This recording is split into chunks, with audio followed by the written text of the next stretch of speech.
Welcome to The Hollow Between, a podcast of folklore, ghost stories, and the uncanny. I'm Candace, and tonight, beside the lantern light, I thought perhaps before the stories begin, I should introduce myself. Because every old ghost story starts somewhere, usually with a voice.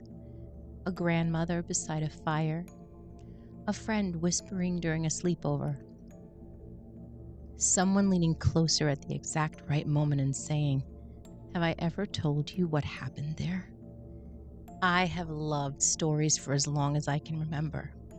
Not only books, though there were many, many of those, but the strange stories that seem to linger around ordinary places. The kinds of stories attached to old houses, forgotten roads, forests, mountain towns, and people who swore they saw something they couldn't explain. I grew up fascinated with the uncanny, not in a loud, sensational way, not jump scares and gore, but in a quieter way. The feeling of standing somewhere old and sensing that life leaves impressions behind. The feeling of wind moving through trees at dusk. The strange comfort of melancholy stories. The beauty of folklore. The idea that the world may still hold mysteries we haven't managed to explain away. I've always loved that, and honestly, I think many of us do, even now, maybe especially now. We live in such a bright and noisy world. Everything is explained immediately. Everything rushes past. Everything is turned into content and consumed as quickly as possible.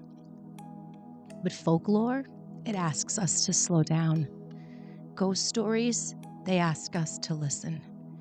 Old legends remind us that human beings have always tried to make sense of grief, fear, love, nature, death, memory, and the unknown through stories.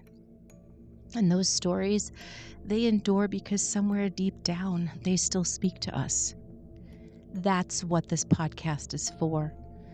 A place for old tales, mountain legends, ghost roads and haunted places, folklore creatures, listener stories, historical mysteries, quiet, uncanny things that cling to the edges of everyday life, and a few original stories of my own. I am an artist and writer by trade, so storytelling has always been woven into my life in one form or another.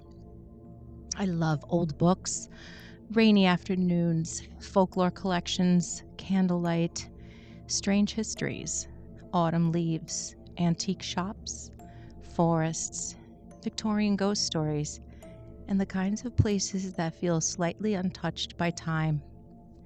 I'm also deeply interested in why these stories persist, why certain legends survive generations, why every town seems to have a haunted road, why people separated by oceans and centuries tell eerily similar stories, why we are drawn toward the mysterious even while insisting we don't believe in it, and perhaps most importantly, why these stories comfort us, because I truly believe they do.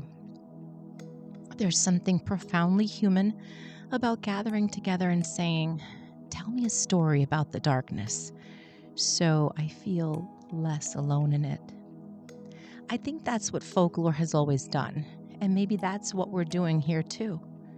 I should probably confess now that I don't approach these stories as someone claiming to have all the answers. Some stories have historical explanations. Some are exaggerations that grew over time. Some are rooted in fear or misunderstanding. Some may simply be inventions repeated so often they become local truth. And some, well, some remain wonderfully unexplained.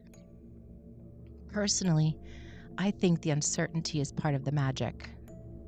The hollow between certainty and possibility, between history and myth, between what is seen and what is felt. That space has always fascinated me. So whether you fully believe in ghosts or simply love a good story, whether you're listening while driving home late at night, working on art, walking beneath streetlights, or curled beneath blankets while rain taps at the windows, I'm very glad you're here. In the coming episodes, we'll wander through haunted histories, forgotten legends, strange encounters, mountain folklore, spectral roads, uncanny creatures, and stories quietly passed from one person to another. And I would love to hear your stories too. If you have a family legend, a ghost story, an experience you still can't explain, or a piece of local folklore from your town, please send it my way to thehollowbetween@gmail.com. Some of my favorite stories are the ones whispered quietly with, "This happened to my grandmother," or "People around here still talk about it." Those are the stories that endure.